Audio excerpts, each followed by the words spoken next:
Over a year after Rise of the Hutt Cartel originally released, Shadow of Revan came out in early access on the 9th of December 2014 to those who had pre-ordered it, although it did come out a week later for subscribers.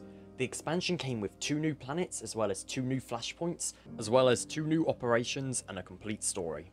I would say that Shadow of Revan is a pretty loved expansion by the community, but during my research for this video, I decided it might be best if I asked the Swtor subreddit what they thought of the expansion.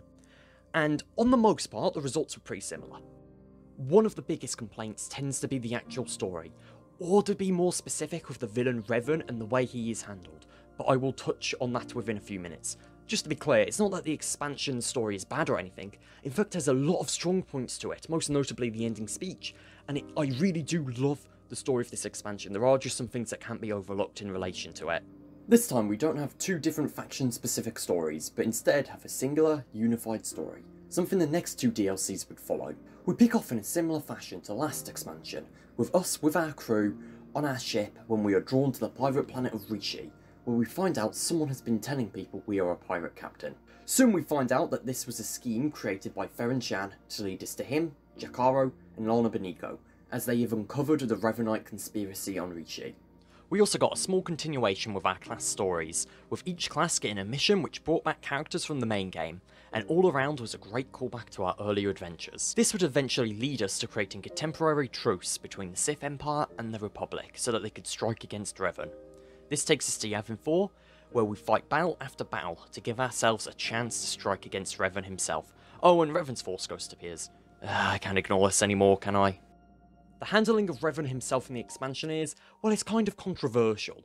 One of the big problems with Revan was that he was actually killed during the Empire Flashpoint, the Foundry, which meant the developers were left trying to create a reason why Revan is not only alive, but leading a crusade against both factions, basically. The way that they brought Revan back was kind of half-baked, in that they tried to shoehorn in Revan's Force Ghost, saying that his soul was split into 2 and his body is separate from his Force Ghost.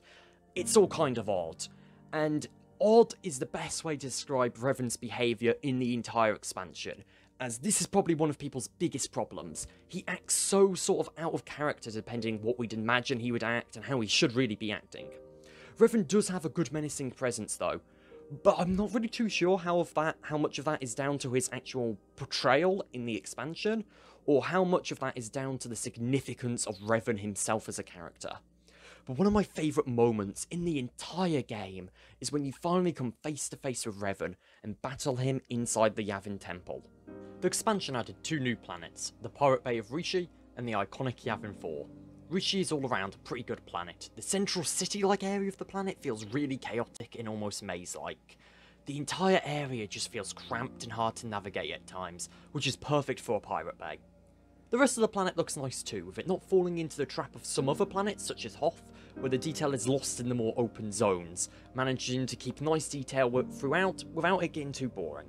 The second planet added is Yavin 4, which is best known for being the base of the Rebel Alliance in A New Hope. Yavin is definitely the standout planet of the 2, with lots of just beautiful areas.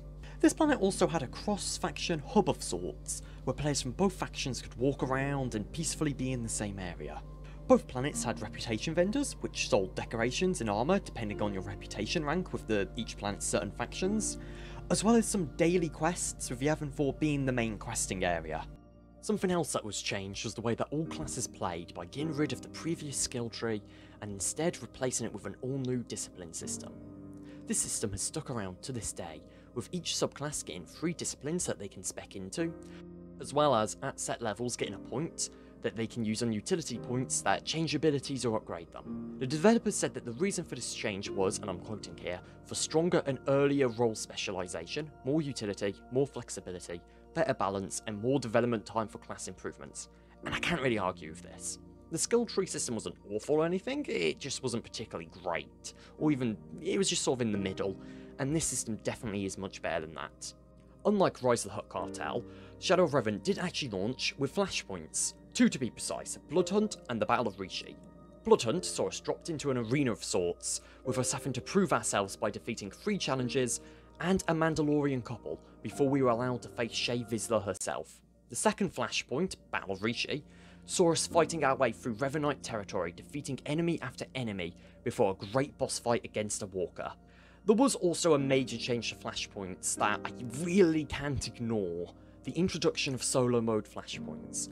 There once was a time when every flashpoint required a full group of 4 to do, with no option to do it on your own.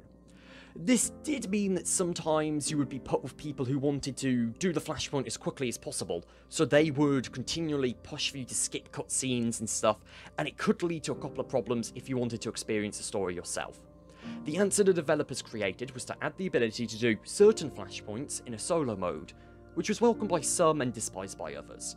Personally, I feel it was a good feature to the game, as it is only limited to some of the more story-focused flashpoints. Now, if every flashpoint had this option, this would be a completely different discussion. Shadow of Revan also dropped with 2 completely different new operations: the Ravagers and the Temple of Sacrifice. The first of the operations, the Ravagers, had players fighting against pirates, with there being 5 bosses: Sparky, Quartermaster Burlo, Torque, Blaster, and finally the Pirate Queen Cortani.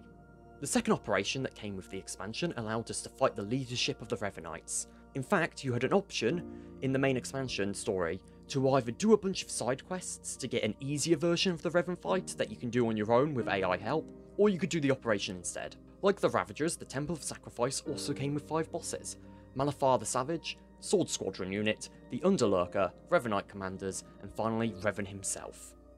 And now for the PvP content. Look, there's even less to talk about than with the Hutt Cartel. There was the start of Ranked Warzone Seasons 4, 5 and 6 throughout the expansion, but there still wasn't really any new PvP content. Update 3.2, Rise of the Emperor, brought with it several changes to the game which fundamentally changed the leveling experience. The main new content was the introduction of the wasteland planet Ziost, which acted as a sort of interlude to the next DLC, having players dealing with the Sith Emperor's attempts to regain power after the events of Shadow of Revan. This patch also was the introduction of the Outfit Designer, meaning people who liked Cartel Market armor, or really any specific armor, no longer needed to spend tens of thousands of credits on upgrading their gear to keep it efficient. The other big changes mainly revolved around exploration. Now players no longer had to click on quick travel points to unlock them, but instead just had to be nearby, which really streamlined things. All taxi points and planets were now known from the moment you arrived on a planet, and side note, I don't really know how to feel about this, because while on one hand I do appreciate how much more simpler it is to do stuff now, on the other, I feel like the sense of wonder from when you first walk into Cass City and other areas is gone, as you literally just click a button now. To add to the streamlining of the transport system, the cooldowns on Emergency Fleet Pass and Legacy Fleet Pass were drastically reduced. To be fair though, this was probably for the best, since Fleet Passes for subscribers had basically become redundant, since you could just travel to your stronghold and then exit to Fleet. The last big patch of the Shadow of Revan era was Update 3.3, the Grand Togrutta Celebration. This update didn't really add any major PvE or PvE content, but the 2 big parts of the update was the introduction of the Togrutta species as a playable race, and the Yavin 4 stronghold. The Togrutta were a species which had been wanted for a while, but there's not really much to talk about them, since they are just a new species, and they would let people play as their Ahsoka Tano and Shark T rip-offs.